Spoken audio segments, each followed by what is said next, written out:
Friends, ఇండియాకి యుఎస్కి trade deal అయితే జరిగిందని మనందరికీ తెలిసిందే. సో దీంట్లో ఏంటంటే ట్రంప్ ఏం స్టేట్మెంట్ చేశాడు, మన ఇండియా అనేది యుఎస్ దగ్గర నుంచి పల్సస్ కూడా ఇంపోర్ట్ చేసుకుంటుంది అని స్టేట్మెంట్స్ అయితే చేశాడు. సో దీన్ని ఇండియా అయితే ఫుల్ గా డెనీ చేసేసింది. ఎందుకంటే ఇప్పుడు పల్సస్ అంటే దాల్.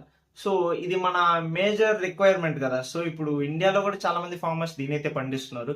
సో ఇప్పుడు ఇండియా కూడా దీన్ని అమెరికా నుంచి చీప్ రేట్స్ కి ఇంపోర్ట్ చేసుకుంటే మన ఫార్మర్స్ లాస్ అవుతారని ఈ ఇండియా అయితే దీన్ని అయితే పక్కన పెట్టేసింది. సో దీని వల్ల అయితే ట్రంప్ రిలీజ్ చేసిన ఈ రోజు బ్యాలెన్స్ షీట్ లో అయితే ఈ స్టేట్మెంట్ అయితే కొట్టేశారు. ఇంకా ట్రంప్ ఏం స్టేట్మెంట్ చేశాడు, up to $500 billion worth goods అయితే ఇండియా అయితే మన దగ్గర నుంచి ఇంపోర్ట్ చేసుకుంటుంది అని అయితే స్టేట్మెంట్స్ చేశాడు. సో దీన్ని కూడా కొట్టేసింది. దీన్ని కూడా కొట్టేసి దాన్ని ఏం స్టేట్మెంట్ మార్చిందంటే అప్ టు $500 బిలియన్ వరకు ఎంతన్నా కొనొచ్చు అనే విధంగా స్టేట్మెంట్స్ అయితే వచ్చాయి. సో ఇంకా అలాగే ఇండియా డిజిటల్ ట్యాక్స్ కూడా తీయేస్తుందని స్టేట్మెంట్స్ అయితే వచ్చాయి ఫస్ట్ ట్రంప్ నుంచి.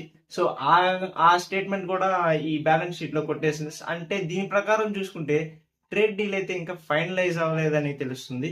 సో ఏం జరుగుతుందో ఈ ట్రేడ్ డీల్ ఇవన్నీ చూద్దాం. సో మీరు మాత్రం మన ఛానల్ని ఫాలో అవుతూనే ఉండండి. కింద ఉన్న సబ్స్క్రైబ్ బటన్ అయితే ప్రెస్ చేసుకోండి. ఇలాంటి అప్డేట్స్ ఇస్తూనే ఉంటుంది. Thank you.